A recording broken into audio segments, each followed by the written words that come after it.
dhimma jaarraa abbaa gadaarraa akkamitti gama qabsoodhaa seenee tajjettaa deebinu jaarraa abbaa gadaa humaa dhabeetii miti kan gara qabsoo deeme rakkoon takkallee isa mudatteetii miti yoo fedhe tujjaara ol aanaa ta'uu ka danda'u yeroo san keessatti yoo fedhatee baratee hanga maayyiidhaatti baratee waan fedhe ta'uu nama danda'u yoo fedhe muudamee qondaala hama ministeeraa ta'uu nama danda'u nama warra sadoo qabu keessaa dhalate jechuudha jaarraa abbaa gadaa.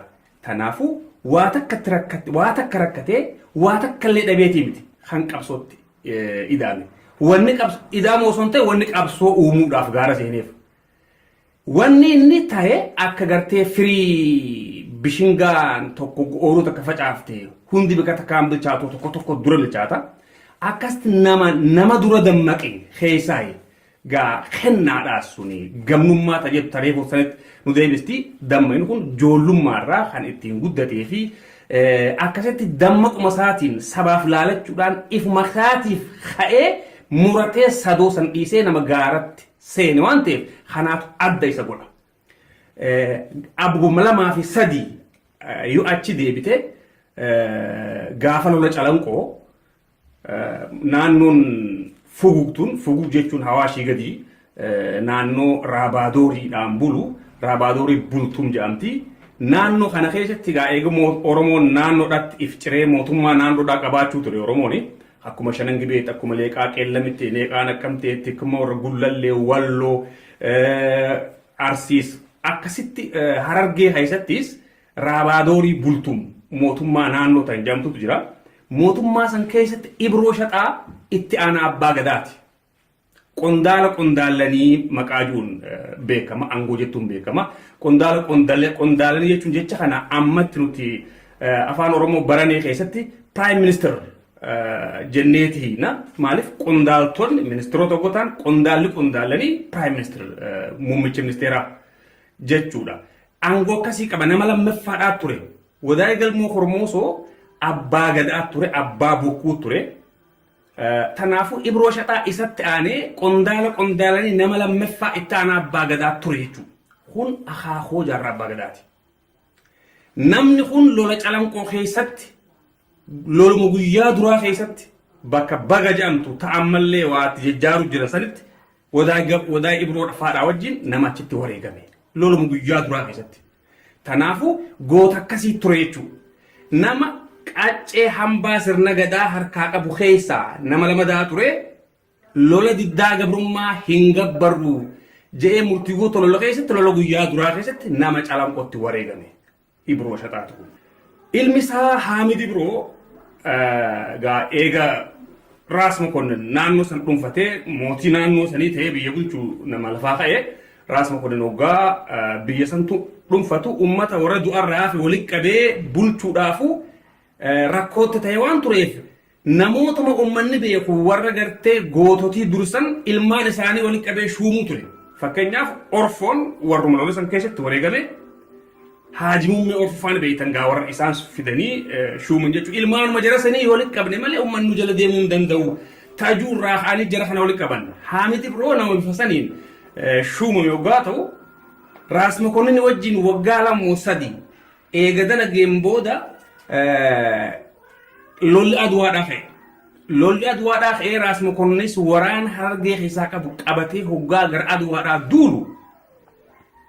Hogguu abbootiin lafaa kanneen biraa osanii tatta'an Haamid Ibroo immoo Hanfiree sulxaanticha Affaar Hanfiree jedhama gaafa saniiti. Isaa waliin wal dubbatee gara Jibuutii deemee Faransaay wajjin wal dubbatee biyyi teenya duwwaadhaa ammaan tana jarunurraa kutee jira kara lolaatti biyyi teenya qabachuu barbaannaa gargaarsa nuu godhaa je'ee nama Faransaayidhaa wajjin mari'ate. Faransaayilleen deebisa hamtuun deebifnee fi garuu waliigaltee agriimentii takka qabnaa waliigaltee Berliin ta'uusiiti.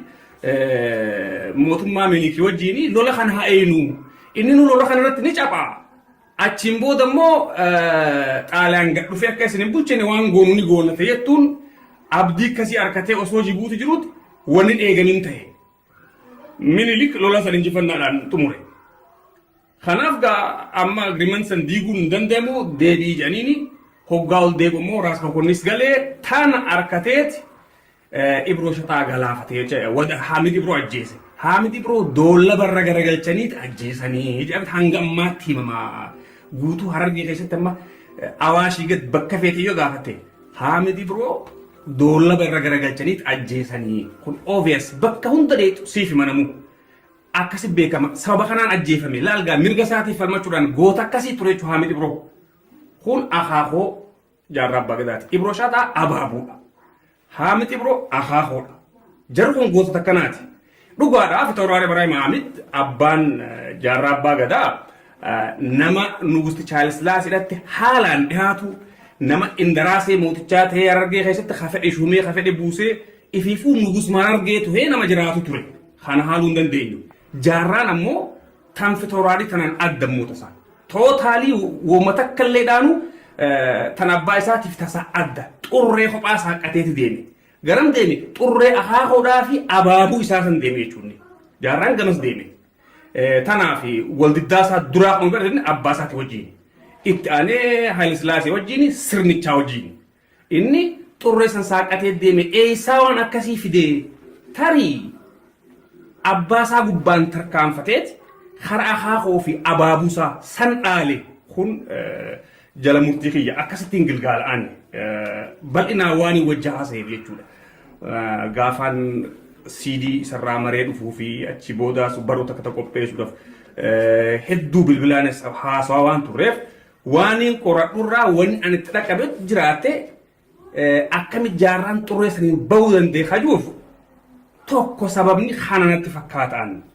Gara biraatiin yoom qabsoo eegalee jaarraan kajuu namni gariin gaafa inni gaara seenirraa eegalee gaafa na qabsoo gaafa siimiti jaarraan kan qabsoo eegalee wajjin guddate jaarraan qabsoo joollummaadhaan eegalee osoo barataadhaati keessaa akkuma haasa'oo inni yeroo adda addaa godhurraa hubatanitti magaalaa Adaree Biyyoo keessatti wayita barattoota jaaruudhaan dura ummatuma baadiyyaadhaa kana qotee bulaa kana hatuffatamu kan warri magaalaa kun ka Oromoo haa ta'u kan abbaa biraa haa ta'u nama baadiyyaa baadiyyumma ta'uudhaan tuffatamuu turan.